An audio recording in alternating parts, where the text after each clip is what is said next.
Hi, my name is Wine Dine Caroline, and my favorite thing is fantasy books. Welcome to the Finding Favorites podcast, where we explore your favorite things without using an algorithm. Here's your host, Leah Jones. Hello and welcome back to Finding Favorites. I'm your host, Leah Jones, and it is 2021. Last week I said it was April of 2020, and I don't want to take any of us back in time to there. So it is actually April 25th, 2021. Today, I just finished recording an episode with Aaron Gadiel about the New Orleans Jazz and Heritage Festival. And I had him booked, and it was going to be an episode that I was going to share with you in mid-May.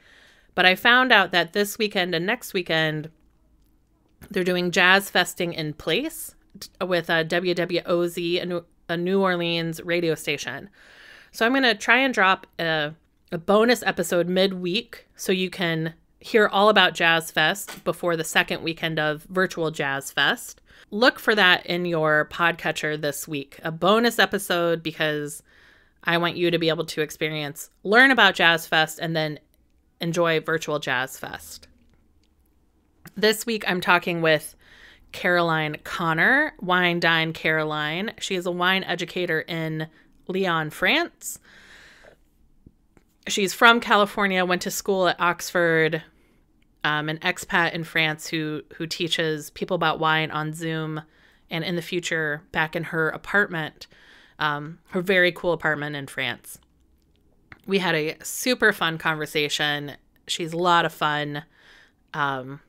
I was thinking, oh man, I want to put her in a girl gang with Crystal from the Mary Tyler Moore episode and Lauren from the Making Jewelry in Italy episode. So if you enjoyed those episodes, I would say Caroline is kind of got that vibe. It was super fun. I am also now officially 2 weeks out from my second Pfizer shot, and that is pretty exciting and a huge sigh of relief. I've got my sisters coming to Indiana to stay with my folks for a while, so I'm looking forward to getting to see my family without quarantining before and after. And I don't know, just looking forward to a spring in Chicago. I hope you have good weather where you are, that you are still able to stay safe. So wear a mask, wash your hands, stay safe, and keep enjoying your favorite things.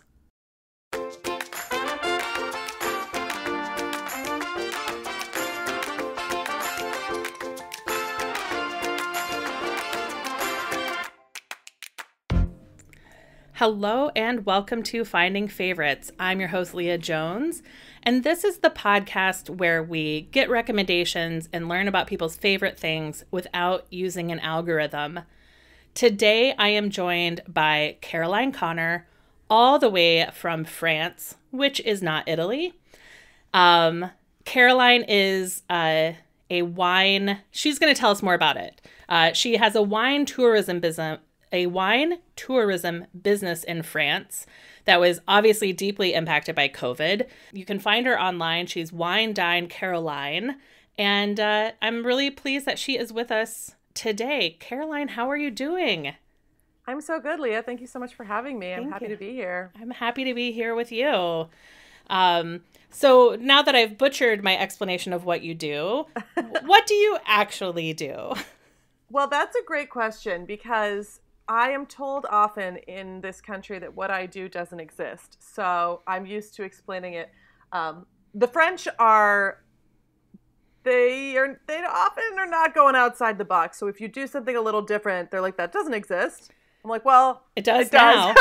Yeah, I'm doing it. So very American attitude. Yeah. It's pretty funny. But so I had a business doing wine tastings for tourists here in Lyon, and that was a pretty new business. I'd basically been in business for a year when the pandemic hit, but it was super successful. It had done really, really well.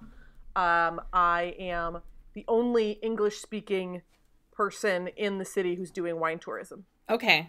So that was basically a captive audience. It was awesome. You would come to my apartment, and I live in a beautiful, like, American fantasy in France, mezzanine apartment with, a converted silk factory, 200 years old. Yeah, really beautiful. I'll describe, I mean, as people go on your Instagram, they'll see some images of this. But Caroline is sitting in her kitchen. She's got exposed beams above her that are like black or dark brown with a white ceiling, huge windows. Oh my gosh, she's spinning her camera around. And now I'm kicking her out of her apartment to go move into it myself. It's phenomenal. My apartment is stunning. It is amazing. How long have you called this apartment home? I've been here for 4 years now. Yeah. Yeah. But basically, I live in this neighborhood, but this is what the apartments are like. It's these old 200-year-old silk factories. So this is where the jacquard silk was woven. And so it's this, historic building, really beautiful. People come in here, and we taste the local wines because Leon is right in between Burgundy and the Rhone. Okay. So I can give you we have 7 wines. I give you 7 different wines that are all within, an hour or two's drive of here. And so we're having local wines, and I teach you about wine. I teach you about the local wines, and we talk about Leon. It's great fun, and that was awesome. But obviously, tourism. In-person tourism came to a dramatic halt during Carnival last year.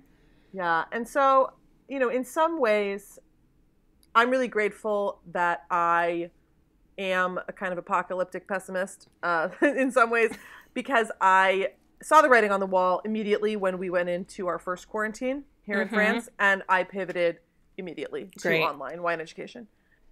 So you looked at the government, you looked at what was happening, and you're like, we're not getting tourists back in 3 weeks. I've got to make a plan. It was partially that for sure, but it was also, I always have a view of life that comes from my studies. When I went to college, I studied archaeology and anthropology. Okay. So I see things in like big picture kind of ways, and pandemics don't end in a few months. They just don't. So I'm curious, before we hit record, you said, when I moved to England at 16. So you have a very American accent, but my wild assumption is you've been living in Europe since you were 16, or is that a bad assumption? So it's partially true. I moved to London when I was 16. I grew up in California with my mom and my stepdad and our family there, lots of siblings. And then my dad, who is American as well, but has been in England forever, he lived in London, and I moved in with him when I was 16. I really liked the UK. I loved London. I mean, being a teenager in London is the coolest. Yeah. And it's an amazing city. And I ended up staying in England and going to Oxford. So that's where I went to college. That's where I studied archaeology. And that's where I got into wine, actually. All right. So I've always been in wine. I did competitive blind wine tasting while I was a student at Oxford. Wait, what? Wait, what? Competitive blind wine tasting. Yeah. Are you wearing a blindfold, or are the bottles blindfolded? So the bottles are in socks, basically. Okay. And we have a match against Cambridge every year, and it's a pretty big deal in the London wine trade, and it spits out someone into the business. Every year there's a few of us that end up in the trade. And so I just I went to like one wine club thing, and then the blind tasting people were a splinter group, and the guy who was running it was cute, so I was like, I'll go to that. It's how so many stories start. Oh my gosh. There was a cute guy there. Yeah. I mean, it was, nothing ever happened with any of the cute guys there, but it was, one of them is still a good friend of mine, but it was a swift kick in the ass into wine. It was crazy. So we would basically taste 6 to 12 wines, and we would sit there silently sniffing, spitting, scribbling, and then we would argue for an hour about what they were. And if you do that enough, you get better. And I became very good at it, and then I was top taster in the match in 2009. So, okay, so when you're the top taster in a match, so you've got your club that is blind wine tasting as like a student organization, and you're getting together every week, and you're each tasting, and you're writing down your hypotheses, and then you're coming to a consensus, and one person in the room knows what's what.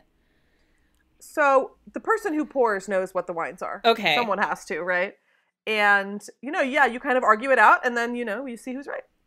But for the match, it's all written, and it's judged by 2 of the UK's most important wine writers, Jancis Robinson and Hugh Johnson. It's this big event. It's a big deal in the wine business. I mean, it was pretty cool. And so in the big event, the arguing is just in your head. You take all of Yes. that experience of the debate in your clubs and you just with yourself taste these 7 and determine like the vineyard, the brand, the year.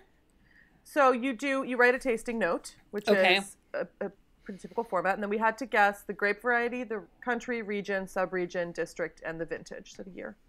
You don't have to be right to get points, though. Okay. So the judges are also doing the tasting match, or they're also tasting the same wines blind. And then they go and they read. I mean, it's a pretty intense day for them, I think, too. Right. So the judges will rate our tasting notes and our hypotheses against what they've found as well. And so if you're wrong for the right reasons, that's also fine. Oh, it's fascinating. That is so cool. So if it's something that the judges, so this is how little I know about wine, but if the judges and all the contestants were like, this is a Merlot, but it was actually a Malbec, which I know a real wine person wouldn't confuse, you would get a point because whatever there was about this particular bottle tasted enough Merlot to everyone that you're not getting dinged for not recognizing it was a Malbec because even the judges didn't recognize that. Even if the judges did recognize it, actually Malbec and Merlot would be ones you could absolutely confuse. Okay. So, it's more about if your note was right or, mostly right and your conclusion made sense but wasn't correct, that's, you're still accurately assessing the wine. It's really hard. I mean, it's something that used to be, it was a lot easier in the 50s when they started doing it, when wine was very consistent in terms of what it tasted like from where it was. And there were these certain classic wines. I mean, the world isn't like that anymore. Right. There is Argentinian Malbec that you can buy for $200 that is fucking incredible. And that could easily be confused for a Napa Cab. Yeah. Wow. It reminds me so my undergrad degree was in chemistry, and they would always tell us to show our work. And so you'd be working on something and I get stuck and I would say, all right, I'm just going to assume that X equals 1,000 and I'm going to do the rest of the work assuming that number because I'm stuck. So I would just like make a declaration and then show how I would finish it. So like at the end, my number would be way off, but I showed my thinking and the thinking was correct. And so we could get partial credit for it. So it sounds like it's in that world. That's exactly a great analogy for it. And right now I'm currently studying for the Master of Wine, which is the hardest qualification in the world. There's like 411 people who have it. Wow. Something like that. And it's the same thing where basically in the blind tasting part of that, at a certain point you have to make a decision and you have to roll with it. And you don't have a lot of time. I think it comes down to like 12 minutes of wine. I mean, it's nothing. So it's, part of that exam is just practicing your speed and making a quick decision because you don't have time to hem and haw. And so making, if it's the wrong decision, but it's made for, if it's close and it makes sense why you would choose that, it's not a big deal. Yeah. You're not going to get full points, but you could still get a lot of points. Okay. Is there a timeline for that test for you that you're anticipating? Oh, it's a minimum of 3 years. So if I pass this exam in August, which is a 12 wine blind exam, and then I have to do 2 essay questions. So it's a 2-hour, 2 essays. And then the tasting exam. If I pass that, then I can take the real exam, which is 5 exams of 12 wines blind and 5 essay exams. And then if I pass those, and you can do those separately, like you could do those in the tasting in 1 year and the theory in another if you want to. Okay. If I pass those tests, then I get to write a dissertation. And then if that is accepted, I can become a Master of Wine. Yeah, pretty clear to me why there's only 400. It's a pain in the ass. Yeah. And do you, does everybody travel? You're not doing it at home. So like, where does that wine, do you have to go to like, where? I don't, to Napa to take the test? Like, where do you have to go to test? So it's based out of London. Okay. But it is fully self-study. There's no like course. Sure. You just have to, it's basically like know everything about wine and figure out how to take this test. It's pretty intense. It's international though. So there are testing. Well, this year is going to be interesting. In a normal world, you would be able to take the test in London, in Australia, I think in Sydney or Adelaide, maybe. Yeah. I'm not sure exactly where they take it. You could probably take it in Hong Kong. Maybe not. You'd probably go to Australia if you were in Hong Kong. In California or New York, maybe both. But you can take it in a few places in the world for sure. But we are expected, in a normal world, we would be expected to travel a lot, actually, for this. And in a normal world, I would be visiting wineries and asking questions of winemakers. The difference between the Master of Wine and all the other studies that I've done before is that when you do the blind tasting, it's not even about identifying what it is. It's about saying how it was made. So this was macerated for 30 days at this temperature. Like, it's crazy. Wow. Yeah. That's fascinating. And I saw that you had a video on your Instagram that you're explaining that you're not a sommelier. Yeah. So do you want to give one, people can go to your Instagram and watch that video, but is it that like a sommelier, I just saw the headlines of it. A sommelier is a restaurant position? Yeah, so somms work in restaurants. Okay. They develop restaurant programs, wine programs. They manage the team, they manage the wine service. They're a super important part of restaurants because they are where the money is being made. And unfortunately, they're often the first person to get cut when people don't understand that they actually truly are essential to the money-making ability of the restaurant. Yeah. Because having a good wine program gives you prestige, but it also allows you to make more money. Yeah. Great. Well, that was an easy explanation. Yeah. So 2009, you win the blind tasting challenge. When do you make the move from Oxford, which is in the UK, to France? So I worked in London in the wine trade for a few years after university. Mm-hmm. I also went to culinary school for a year. And I did my Wine and Spirits Education Trust diploma, which is the level underneath what I'm doing now. And that I bashed that out pretty young. So I was 25 when I got that. And then I did a year in France. So I kind of bounced around. I actually had a really negative experience in London that is, me too. Yeah. Shitty, the wine trade is definitely a toxic place. Imagine all of the toxic industries and then out alcohol, right? Right, yep. But so I fled London and I went to France. I did a wine harvest in Bordeaux, which was really nice. And I got to live in this castle and it was kind of an au pair as well. And then I was a chef in the Alps in a little ski chalet in the French Alps. So that was magical. And then I was a waitress in Paris. So I felt pretty aimless at that point, actually. I was obviously kind of unstuck a little bit. And then I went back to America. So I went to San Francisco and I was there for 4 years and I just did not find my people. Yeah. I didn't feel happy there. I didn't fit in. I was really miserable. I was drinking a lot. It was not good. Yeah. And then after Trump was elected, I was like, I'm going back to Europe. Right. And Brexit happened. And so I have a British passport. Yeah. So I just figured, I was like, I might as well get back to France before Brexit goes through. I don't want to get stuck. Yeah. Unable to go. Yeah. So I came and I was in Paris this time. My dad was actually not in London anymore. He was in Paris. And I was living on his couch. I'm 30 years old, no job, no love, totally miserable. And I came to Lyon to study French for 2 weeks because I wanted to go visit some friends in the Alps, and we're really close to the Alps. So I fell in love with it, and I realized I didn't have to live in Paris, that I could live somewhere that was, we call it human-sized, taille humaine. Uh-huh. And so, I moved here, and I started my business, and it was great. Wow. What a great story. When the world opens up again, you're going to have to meet my friend Lauren Sarand, who was on my podcast talking about she is a book publicist, like a super New York book publicity lady. And she took like a one-off jewelry making class and then wound up moving to Italy to do a program in maybe it wasn't, I don't think she was in Tuscany, but a jewelry making and metallurgy.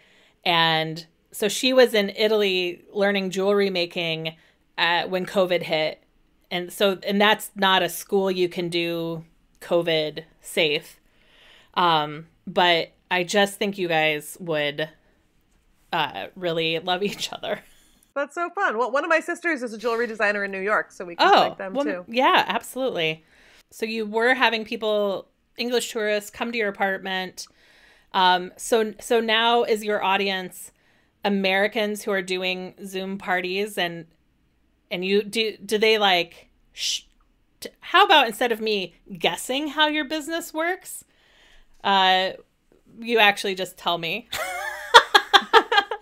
So there's a lot of moving parts, but part of it is virtual tastings. So last night I did a birthday party for, there were 2 daughters who got a wine tasting for their mom for her birthday. So they were in New York and the mom and dad were in California, and we had a Zoom tasting. So what happens there is I either order wines for you or I give you the links shopping or list. Recommendations. Yeah.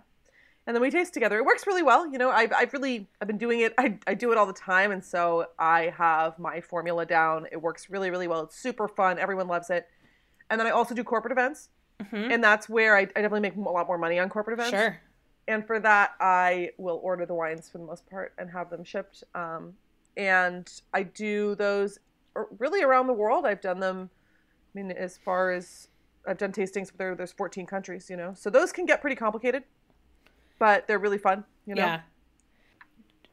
How do you do this for French-speaking audiences, or Hell no. Oh, okay. French people aren't going to pay an American to talk about wine. No, my French isn't good enough either. My French is fine. Like, my French is good enough to live here and do what I need to do. Yeah. But it's not good enough to position myself as a wine expert in French. No. Okay. No, thank you. And I don't care. Like, I don't need it. Yeah. But what I'm really excited about, actually, much more than the virtual tastings, is I created a wine course. So I created an comprehensive online wine course, and that took me 3 months last year. So basically, from April to June, through June and into July, I was creating this course. I put my heart and soul into it. It's awesome. It's really, really good, and I was selling it as self-study. Because of the time difference, it's hard for me to show up I can't show up every week.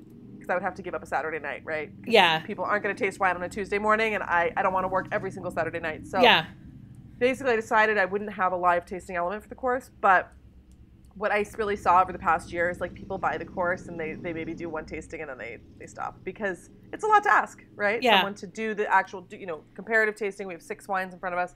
So I am actually really excited to be shifting that, and it will be a 6-week live program. So instead of, saying, we're going to taste every single week, we're going to taste for 6 weeks. We're going to do it with really clear intention. We're going to be, create this little community. So that's happening I'm going to open the doors for that in May, and then we're going to start in June. So I'm pumped for that. It's going to be awesome. So fun. Yeah, it's going to be really fun. So we'll meet up, I think, every Sunday night, my time, and the afternoon America time, and we'll taste through the wines of that week. I think it's going to be really, really fun. And it'll be people will get, I think, a lot more out of it because they'll do it, right? They'll do it, and they can be in conversation with people outside of their house. And they can ask questions of me, and they actually get, they get to ask all the questions they have. So I think it's going to be really awesome. We'll be tasting together. And then I also have a lot of mini courses. I have a sparkling wine class. I have a little cheese board class. I have a membership where we meet up once a month and we taste 4 wines, and that comes with recipes too. So I'm doing a lot of different things. I have a YouTube channel. Yeah. Oh, YouTube, God. Instagram, you're all the places. Yeah, I'm trying. It's the hustle. Yeah. Well, and then when, I don't know, 18 months, 2 years from now, when international travel opens up. Next summer. Yeah. Then you've got all these people you've built relationships with. Your in-person pipeline is just going to be insane. Yeah. And, by that point, I think this is the thing that I have to remember, because I'm an impatient person generally. Yeah. I want it yesterday, right? I'm sometimes, and I think everyone who has their own business feels this way, I'm sometimes disappointed with where I'm at. But actually, my growth has been insane. Yeah. I'm still a small bean because, because I haven't been around that long doing this thing. Right. It's been a year. So I have to remember that, but I think my goal is by the time tourism does return, which I do think will probably be soonish, in a year, within a year. I don't think this summer is there's going to be much. There might be a little bit, but I think I'm that only there'll be like a handful of people. A handful of people. I imagine there'll be like heavy local tourism, like people in France who just are gonna go to a different province. And I don't think so because we're not being vaccinated. So people, it really sucks here. I'm probably gonna go home to get vaccinated, honestly. Yeah, and I haven't seen my family in 2 years. Like, I'm ready to go home. Yeah. So we'll see. But what the plan would be by the time tourism does come back, so in a year, is to have my virtual stuff pretty much delegated. So the programs I can create from little ones from time to time, but the main course is something I'll probably run twice a year. Right. Yeah. And that will be really exciting, and I'll do it outside of tourist season. Like I should do it in the spring and the autumn, maybe in the, winter and beginning of summer. Then I'll have the membership, which is always running. Virtual tastings, maybe I'll do them, maybe I won't. It depends. Yeah. It depends on how much I can charge for them. It depends on what. Like right now, working at night, right now it's 8:37 right now. Yeah. Right. I work at night right now. It's not my dream life, but the hustle is not that bad when like restaurants are closed. I don't have a boyfriend, so it's me and my dog. Like, she doesn't care if I stay up working on Saturday night. But it's not forever for everything. Yeah, I have really appreciated the accessibility of online programming. There are things that I hope that we realize were good from this. And I do think because I've got a couple podcasts that I'm obsessed with, like I mentioned to you.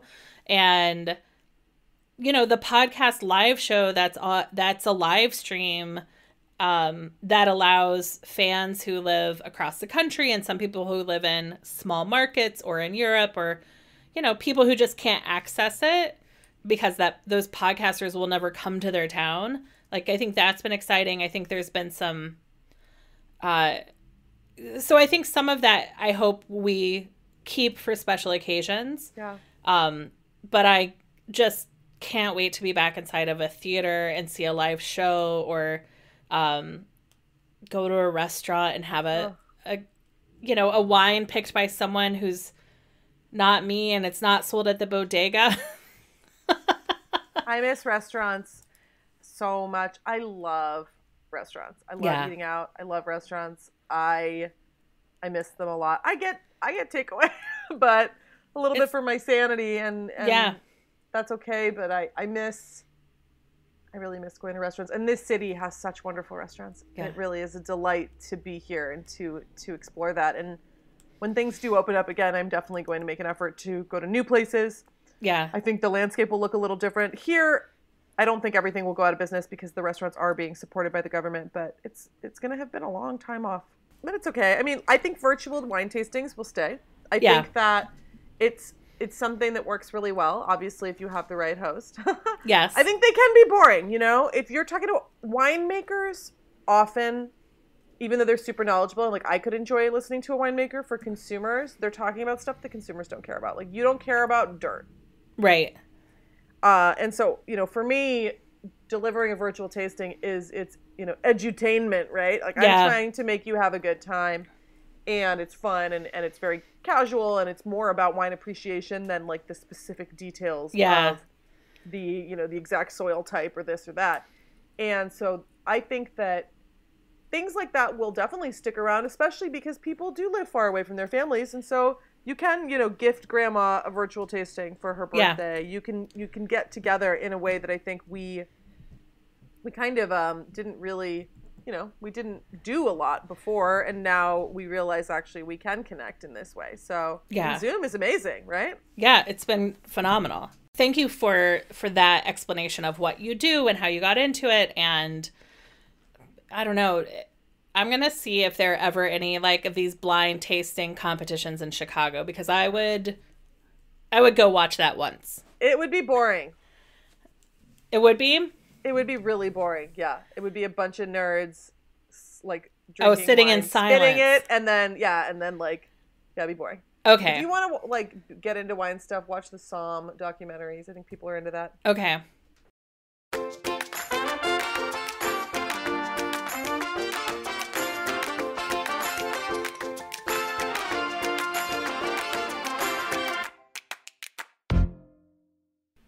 turning from wine, I believe what we're really here to talk about is a type of book you love to read. I love fantasy written by women for women and for teenagers. I do love a little YA fantasy. Okay. Yeah, I love fantasy. I love it. Well, quickly, what are some standout titles? If people are like, fantasy is Dragons and Witches, or fantasy is... All of the above. Okay. Let's see. So I just read a book that I really, really loved by Alex E. Harrow called Once and Future Witches. Okay. And that was... It was just really fun. It was sort of a historical fiction in an alternative to like kind of steampunk Boston Victorian era with these three sisters who are witches in a world where magic is not like magic exists and it's not secret. I always like seeing how magic works in different worlds. So I'm very into witchy stuff. And dragons do often accompany witches, but they didn't in this one. But for dragons, another new recent book is The Priory of the Orange Tree by Samantha Shannon. Okay. And that book was fucking awesome too. And like really satisfyingly fat. Nice. Yeah, but really good world building, really fast paced. I actually just lent it to a friend and she's like, yeah, I stopped reading my other book and I can't put this down. Like, yeah. I love it. It was really good. Yeah, that's one of my favorites. Samantha Shannon's really interesting. And this is the thing is there's a lot of women that are newly published and they're bashing it out. And these are people that like 10 years ago probably wouldn't have been able to get published because they were young women. Right. But then you see people like V.E. Schwab, Victoria Schwab, who wrote A Darker Shade of Magic and was real. I remember seeing a tweet she wrote that was like about some male author who was her age, who was like, you'll never be published, blah, blah, blah. Like, lol. And she's bashing it out too. So it's pretty cool. I mean, there is really good YA fiction. So the ones I just mentioned are not for kids. But someone like Saba Tahir, who did Ember in the Ashes, she just finished that series. I haven't read the final one yet because I want to reread the first three again. But that's a sort of like, Arabian Nights fantasy. And she is Pakistani. Let me just double check that is correct. And I'll link to these authors in the show notes so that people can find them. She is Pakistani. So, but she's American. Yeah. Saba Tahir is a Pakistani-American author who is really, really incredible. And she wrote The Ember in the Ashes, which was the first book in this 4-book series. The last one finally came out. So that's really, really powerful stuff. Those books are awesome. And then one of my favorites that's not new, but is really incredible is the Broken Earth series by N.K. Jemisin. And that starts with the 5th season. Okay. And what's super fucking cool about that series is it's the only series ever where every single book won a Hugo Award. Which is it's the award for science fiction. So yeah, in 2015, 2016, 2017, every book in her trilogy won the award, which is wild. That's amazing. It's so cool. Yeah, she's amazing. And she's also a Black woman, which is cool, just like in a space that is so dominated by white men. Is she W. Kamau Bell's sister? I don't know. I feel like his sister was winning Hugos left and right. She's his cousin. Okay. Okay, that's funny. Yeah. He definitely lifts her up on podcasts and stuff. Like in comedy podcasts when it's that time of year, when it's the Hugo time of year, people she gets mentioned. I mean, it's groundbreaking. She literally was the first author ever to win a Hugo Award for, in 3 consecutive years for all 3 novels in a trilogy. Like, groundbreaking. She's pretty young too. She's 48. Like, this was a few years ago. She really is incredible. And that series is so cool. It really is, it's mind fucking actually. Really, really good. Yeah. And, yeah. So let's do a little bit of time travel to win. What were the books? how old were you, and what were the books that like opened this door of fantasy to you? I have always loved to read. Okay. I have always loved to read, and I honestly think, actually, so I'm 33. I was a very early adopter of Harry Potter in America. Yeah. So I was reading Harry Potter. I read Harry Potter when I was 11 years old, and he's 11 in the first book. Yeah. And so that would have been 1999, which was very early. Yeah. For Harry Potter. Because I think the fourth Harry Potter book was, I was in Colorado, so it was between 99 and 2001 was when I heard from a friend, my daughter's reading these books, and like the fourth book was coming out maybe. So no, it was first published in America in 1998. Okay. Yeah. So you get to it fast.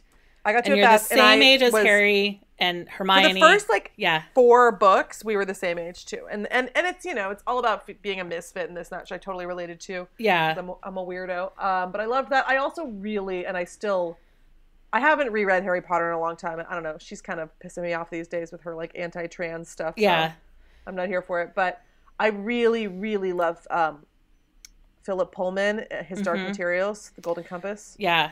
Oh, that series, I reread that probably once a year. And it is, so I think The Golden Compass, that series, his Dark Materials, is one of the best pieces of fiction of all time.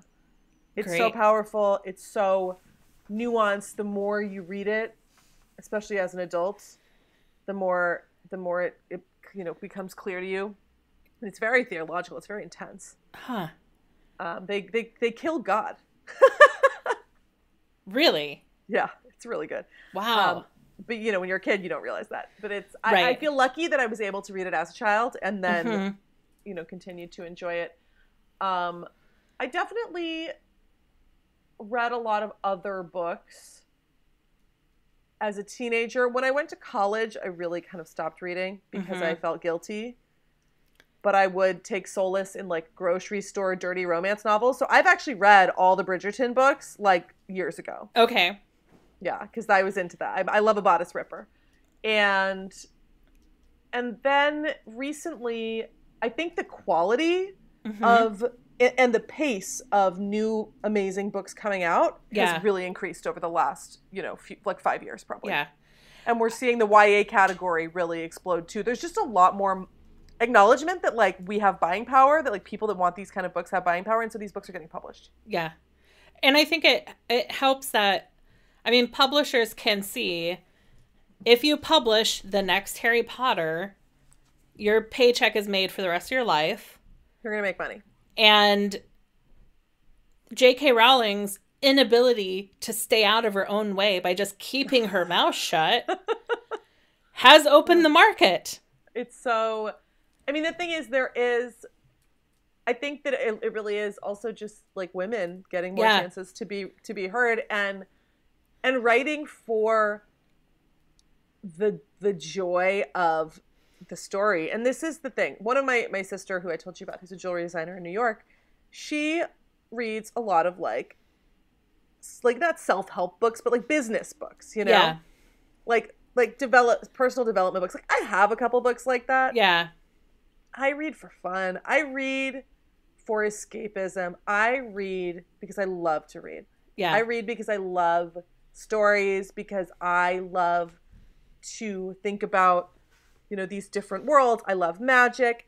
I read for the sheer joy of it. I read one serious book recently that like fucked me in the brain. Normal People by Sally Rooney. Oh my God. I feel like I've heard of it. Is it fiction? It's fiction, but it's really good. It's just like, it's about like the love story of like they're teenagers and then they're in college and like just them not communicating at all and like hurting each other a lot. And it's so like, it's just so real. You're like, oh, but it was really good. But I read that and then I'm like, no, I'm going back to fantasy. Oh, man. Wow. So one of the things you mentioned was, this woman does such incredible world building. What are the things to you that are the mark of strong world building? What do you look for in books that really like help you dive in? So world building is super important, and it's something that has to be done with care because the author already knows where we are and what the magic is and who's this and that, Mm-hmm. you know, and especially if it's like a completely made up world. Yeah. And so good world building is all about like showing you where you are without telling you, right? Uh-huh. And sometimes it can be a little abrupt and it can be a little difficult to get into at the beginning. And that's something that fantasy can have. And I'm not, like, I can deal with that. I can live with that. I can, you know, move forward with that sometimes because it's worth it just to like kind of, if I'm a little confused at the beginning, to keep going, and that's okay. But really good world building, you should not be confused. Yeah. Ever. Or if you're confused, it's for like a narrative reason. Like with the Broken Earth series, she definitely plays with that. And it took me a couple chapters to really get into that. But after that, you're just like, I think, you know, for magic, it's about, I mean, magic is always really interesting because is it something that people know about? Or is it like muggles and wizards, right? Yeah. Or is it something that like is acknowledged? Yep. How does it move? How does it work? Who can do it? What are the structures at play with the magical system? Yeah. And that, I think, it was something that I really enjoyed about Once and Future Witches, was the magic was really fun and something. A lot of the time you're discovering magic with the person who, you know, maybe didn't know they were magical. Mm-hmm. But sometimes you're with people that like totally know. Or, you know, they don't have their power. One of my favorite books of all time is Uprooted by Naomi Novik. And the way she wrote, I listened to one of hers, is it the new one? The Deadly Education? no, it would have been, Spinning Silver, Temeraire? Spinning Silver. Yeah. Yes. Spinning Silver was good, but Uprooted is 10 times better. Okay. Yeah. I like Spinning Silver. I loved Uprooted. All right. Read Uprooted. Read it yesterday. It's so good. I've read that. That's a book I read like once a year. It's so good because the magic in that is there's this very like one size fits all version of the like academic magic that they do in the city, blah, blah, blah. And then our main character, like she just does it a different way. And they're like, you can't do that. And she's like, you know, and it's such a good book. But that I really enjoyed the version of magic in that. In The Priory of the Orange Tree, that's more like political intrigue. There are dragons and there is magic, but it's not the main thing. Yeah. But one book that I thought the world building and the magic was really, really cool in is a series, well, not even a series, it's 5 series by Robin Hobb. Mm-hmm. So Robin Hobb is a woman who was actually, you know, in this genre, like the first book is in the 70s, which is pretty old school. And that is the realm of the Elderlings, I think. I don't even know if the whole thing has a name because it's a trilogy. Yeah. And there's 3 trilogies featuring like these 2 characters, but at different times in their life. So one is like the main character is a boy growing up into a man, right? Uh-huh. The second trilogy, he's like in his 30s. And then the final trilogy, he's like in his 50s. It's so cool. And then in between each of those trilogies, there's one trilogy that's in a different part of the same world, but like is really fitting important pieces together.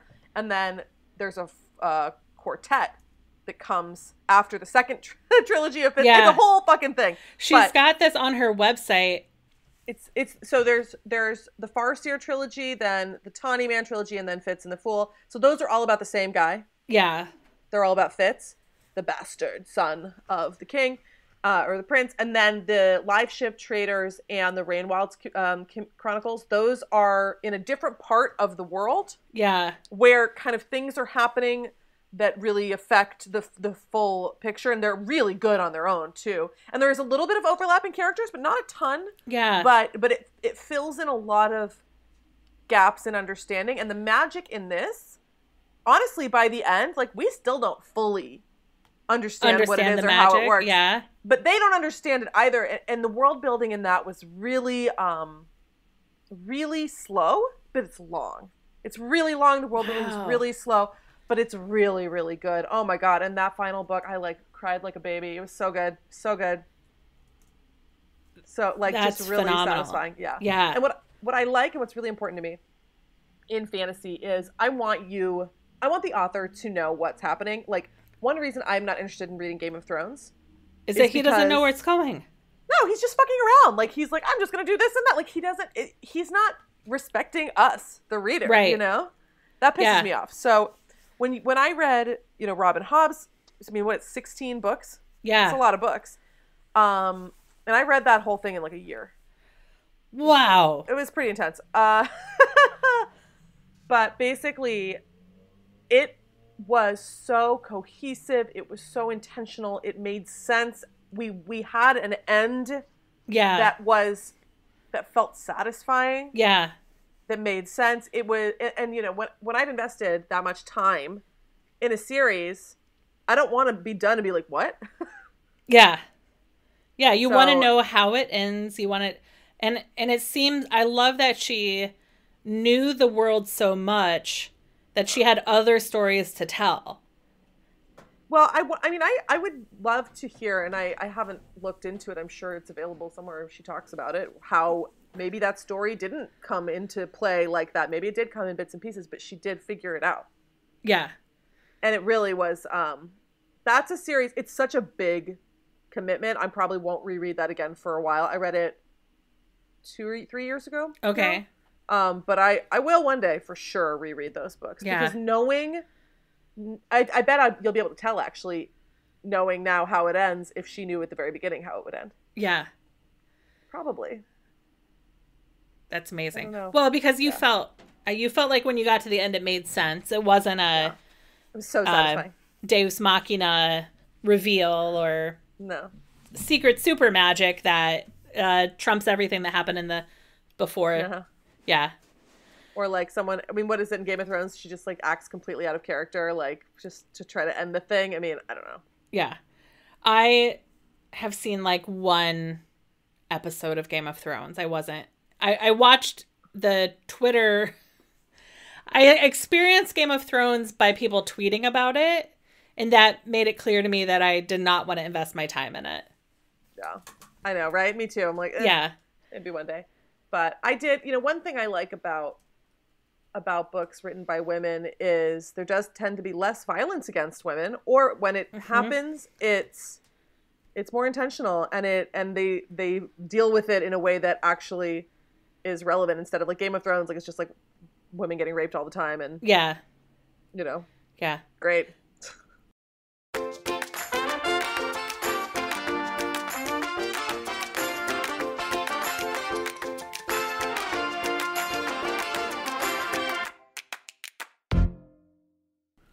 I do think it's interesting that many of the women authors you've mentioned use their initials or have kind of androgynous names. Yeah.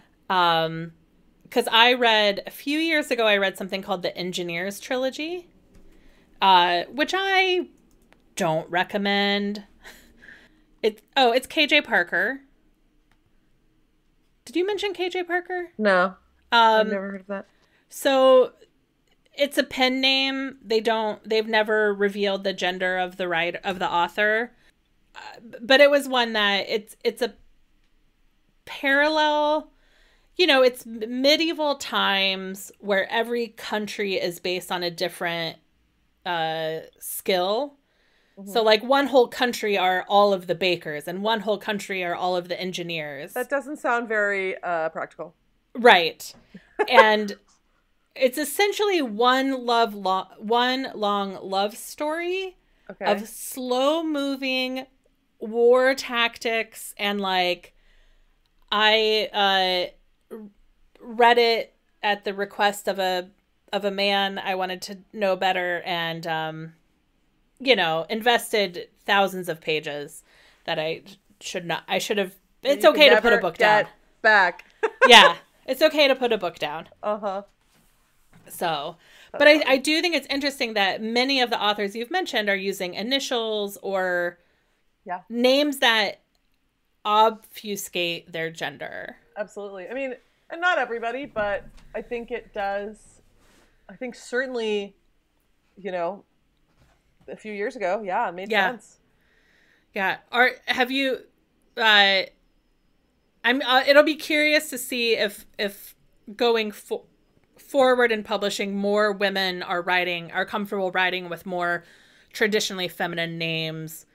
I would think so. Yeah. I would hope so. I mean, I think that, obviously we want these books and they're coming out thick and fast. I mean, I'm lucky. We didn't have an English bookstore until last year. So an English bookstore opened in Leon last year, and I've wanted an English bookstore the entire time I've been here. So I make it, a priority to not order books online. Yeah. I don't read from a Kindle. I have a lot of bookshelves in my apartment.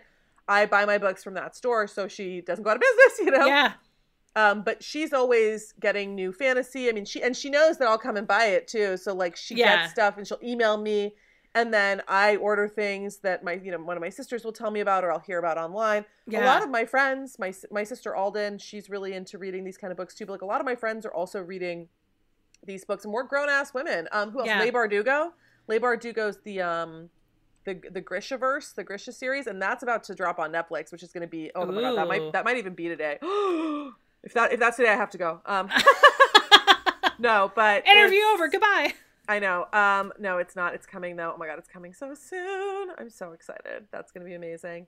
And that is like, those are super cool. And she just did one that is in the same universe, but it's a different series. The Six of Crows. Okay. And it's like a heist. Ooh. Magical heist in like an alternative world. It's so good. And it's like a teenagers, a heist, and magic. I'm like, yes! That is awesome. I love a heist.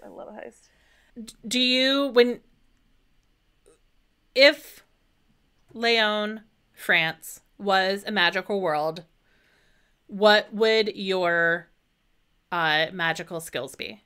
It is a magical world. This place is intense. Seriously, This was the Roman capital of Gaul, so this is a really ancient city. Okay. It's a massive crossroads. The road that I live on is at least 2,000 years old, probably older than that, because it's on top of a really big hill, and it's the continuation of the road that goes up the hill, which means that like humans and animals have been on this path forever, because it was the only way to get up the hill. And it goes all the way to Germany. The Romans literally built it all the way to Germany. So there's a lot of vibes in this city. It was where the first Christians were. There's like one of the oldest ruins of a church is in Leon. Oh. So if we're talking magical places, this is one of them. And you already picked one. Yeah. Yeah. France has a lot of magical places, but like Leon definitely is a magical place. I don't know. I'm a little witchy. I read tarot cards and stuff. Yeah. Yeah. I love it. That's great. It's super fun. I mean, I think if I were going to have like, what kind of magic do I wish was real? I quite like the magic from Once and Future Witches. I really enjoyed that magic. Mm-hmm. So this is the latest book that I read. And the magic in that is based on it's basically a world where witches have been hunted, in the way that women were burned and hunted. But that the magic has basically been kept alive by like the things that women say to their children, but that men don't hear. So like nursery rhymes and like, recipes and things like that. So I really enjoyed that. And, and then it becomes, at the beginning, that's all it is, but it develops. But basically that magic is everywhere. And if we can you just have to figure out how to tap into it. And so in that, she says the words, the ways, and the will. And so that's like the words you have to say, the things you have to do, the stuff, and then the will is the real thing that matters. Yeah, I liked that a lot. The words, the words, the ways, and the will. Yeah. Wow. And what was that one? What series was that from again? That was not a series. It's a one-off. It's Once and Future Witches. Once and Future Witches. And I really enjoyed that because it is not a series. It was a one-off. I read it in less than a day. I devoured that book. It was super good. I would definitely read that again. And I would read anything that she wrote. I was actually just looking at her first novel. And she's pretty young too. Nice. Alex Harrow. Yeah, so, I mean, there's just so much good stuff out there. I need to do another book run though. I mean, at some point I'm going to run out of bookshelf space, but we'll see. So what are some of the ones that for you are annual rereads? So definitely Uprooted. Okay. I fucking love Uprooted. And then the Philip Pullman, his Dark Materials, that trilogy. Yeah. Although it has been more than a couple of years since I've read that, but I need to get on it. I bought it actually as like a one volume. So I have this beautiful hardcover one volume, but it's basically like, it's like printed on like pages like the Bible. Like it's really thin pages. And like, I like to read in the bathtub. I'm like, okay, you're sitting on the bookshelf. I'm not going to read you. Yeah. You just get to be pretty. And I tried to read it in bed, but it's so heavy. I had to put it down. So that one will get a reread, but I need to get a different, get just some paperback copies of it. What else? I really love, actually, these were books. I forgot about these. I used to read these like horror books for kids that by John Bellairs. And they were written in the 70s, about the 50s, and then reprinted in the 90s for like a second. And they don't exist anymore. There's one, because the Jack Black did a movie, The House with a Clock in Its Walls. I haven't seen the movie, but I haven't seen the movie, but I remember when it came out. So that's based on these books, which are, there's like, that's Louis Barnevelt is the character, the kid. And there's like maybe 20 books about him, maybe not that many, 10 or 20 books about him. And they really are kids' books, but they're scary. Yeah. And they're really, really good. And I have looked for them, and they don't exist. They were reprinted when I was a kid for this like very short period of time, and they're out of print, and they're so good. It's really, I hope they come back into print one day because those books are awesome. But my parents recently they're preparing their house to move, and they're like, do you want anything? I'm like, the only thing I want is if any of those books are still around, and I think most of them are gone, but yeah, those books were super fun. So when I do go back to my parents' house, I'll read one of those in an evening because they're fast, but they're spooky. Yeah, and they're still good. Like I've totally reread those as an adult. Those are made for like 10-year-olds, but they're awesome. Wow. Yeah, I have not read. These weren't books that we had. They literally were available for a minute when I happened to be the right age to find them. Yeah. There was like a brief reprint in the 90s, and I think it's because am I making this up, or like I think it looks like he had a second so they're by John Bellairs, but in the early 90s he brought on a second writer, Brad Strickland, who then expanded the series. Oh, he died. And Brad Strickland, I guess, completed some of his works. Oh, okay. But most of them he wrote and published. Yeah. But like in the 70s. Or I think he had died a while before, I think. But most of them, I think, were published in the 70s and 80s, but they take place in the 50s. Yeah. Oh, he died young. He was only 53. Oh, really? Yeah. Yeah. Those books are haunted as fuck. They're awesome. They're so good. Those are spooky. I don't tend to read much horror. I'm definitely more in the like fantasy vibe, but those books were really, really good. Really good. Yeah, we read a lot of we had like The Lion, the Witch, and the Wardrobe. We had that series. And then we had Little House, and we had, I mean, my twin sister read Les Mis when we were in maybe 5th grade. Or she started reading it in 5th grade. I don't know when she finished it. That's a lot of book. It's a lot of book. Yeah. Yeah, we just kind of read anything, and we just devoured it. But I'm 44, so Harry Potter, I was in my 20s.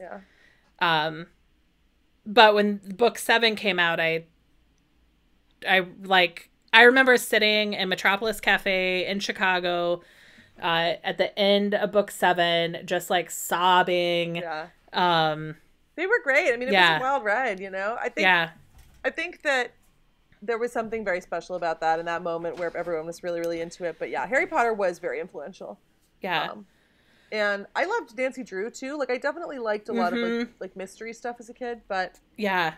I mean, even like The Giver. Do you remember that book? Mm-hmm. Holes. Yeah. That's like younger. That's a great book. I would read that again. Holes is another book that at my parents' house, when I go back there, I read that. The Giver. Yeah. The Giver. I remember hating The Giver when I read it. It made me really uncomfortable. Yeah. And I was too young to understand it. And then rereading it as an adult, you're like, wow. Yeah. Fucking dark. Holes is one that came out after, I think I was probably in college when it came out. Yeah, it's good. And the movie's good too. Yeah. But that my mom was a middle school art teacher. Oh, nice. She had the good. She had the goods. She knew. She had the good. She was like, this one you got to read. Yeah, that's a great book. Yeah, that's a great book. And then all the Ramona, all the Judy Blume and the. Yeah, I remember those. Yeah. But we weren't a Babysitter's Club household. Like I don't think I ever read a single one of those. I did not read Babysitter's Club either. I think they would have missed you. I think they were around. I think the big like mass produced books that I read were Nancy Drew. Yeah. I did enjoy a Nancy Drew. Yeah. But I mean, there's so much good stuff. Like there's so much good stuff for kids that's still good. There's and now I probably would be less likely to read about something that was written for a 10-year-old, but like I'm here for it, if it's good. Yeah. I love it. Like I don't have kids. I would like to one day, and like reading with my kids is going to be something that I'm really going to enjoy because I love kids books. I love kids movies. I love kids TV. Like I'm into easy things in a way. Like some fantasy can be a big investment, but it's easy to enjoy something that is a fantasy, right? Yeah. And I think that in this moment, especially now when things are pretty horrible and when life is hard, like I don't want to read and have to be on it. I just want to read and feel good and feel taken away. I want to feel nothing, in a way. Like I want to feel the book. I don't want to feel my life. It's therapy in some ways, but I often will I'll binge a series and then I'll take a little break. So I read Once and Future Witches really quickly. I literally started it at like 6 p.m. and like finished it the next day at lunchtime. Yeah. That's because I was in the countryside and didn't have any Wi-Fi. But yep. I actually am really feeling picking up something else. And I do have some more. I mean, a lot of them I've already read, but I have quite a few books that I haven't read. So maybe that's what I'll do after this. Get in my bubble bath and read a book. Wonderful. Yeah. Yeah, I have had a hard time. I've had a hard time reading during COVID. So I've done some books on tape. I've done some, digital, but books on tape. Yeah. And a lot of podcasts. And I keep trying. I really want to get my reading focus back. Read Uprooted. It's really easy to read. Okay. It's fast-paced. It moves really, really quickly. All right. It's not that long. It's really satisfying. Uprooted's awesome. Let me get on bookshop.org so I'm not ordering from Amazon. Yes. Support your local bookstore. Yes. Ours is so funny. It's a French girl, but it's an English bookstore, and it's called Damn Fine Bookstore. Nice. I know. I love it. And no, she's really great. Yeah, Fiona orders stuff for me, and I definitely... I don't know. I literally, when I got here, I was like, the only thing wrong with this city is we don't have a bookstore. And then it finally opened up like right in the middle of the pandemic. I was like, oh my God. That's so fantastic. Is there a big expat community is it Leon or Lyon? Leon. It's neither. It's Lyon. Leon. Lyon. If you were going to say it in English, I would say Leon. Leon. Okay. It's not like Paris where there's Americans everywhere, Yeah. There is a big international community, but it's not necessarily an American community. Sure. We have a lot of, I mean, my friend group is super international. I do tend to speak English with my friends. I don't have a ton of French friends because it's just easier. So there's actually, my friends are Mexican, Brazilian, Polish, German, Iranian. So we have friends from all over, really. And I have American friends, too, of course. But I don't know any... One Canadian girl, she left. The expat scene here is not huge. Yeah. But it's really, really friendly. It's really open, and we all kind of know each other. So it's great. That's nice. One of the things about being an expat is that it's a transient community, generally. People come and go. Yeah. And what that means is that everybody always needs new friends. Yeah. And so it's really easy to make friends when you're constantly, someone might move and then you need a new friend. So a lot of the international business is biotech, pharmaceuticals. Interpol is here. I have a couple friends that work there. Yeah. So, yeah, it's a great place. I mean, I have French friends too, but not really. It's terrible. I get it, though. I get it. Well, Caroline, this has been wonderful. A wonderful way for me to spend a a dark and gloomy Sunday afternoon. Oh no. It's spring in Chicago. Who knows? Right, yeah, it's cold here too. Well, it's been a great way for me to spend my Sunday night. I'm gonna crack open a bottle of wine and read a book in bed, I think. Fantastic. Yeah. So before we say goodbye, where can people find you online, and what should they get signed up for? Yay! So I am Wine Dine Caroline. I'm on YouTube, where I have really handy short videos that are all about practical wine tips. I have a free food and wine pairing guide. It's 9 classic food and wine pairings, so I'll give you the link for that. And then I'm super, super excited to do my live course. So at the end of May, I'm going to be opening up enrollment for a live version, a 6-week program where we will learn everything that you need to know about wine. It's called Wise About Wine, and it's going to be really, really fun. And I think it's just going to be a total blast. So that is happening starting in like mid-June, but I'll be having the enrollment period at the end of May. So I'm super excited about that. It's going to be really awesome. So I'll give you all the links for that.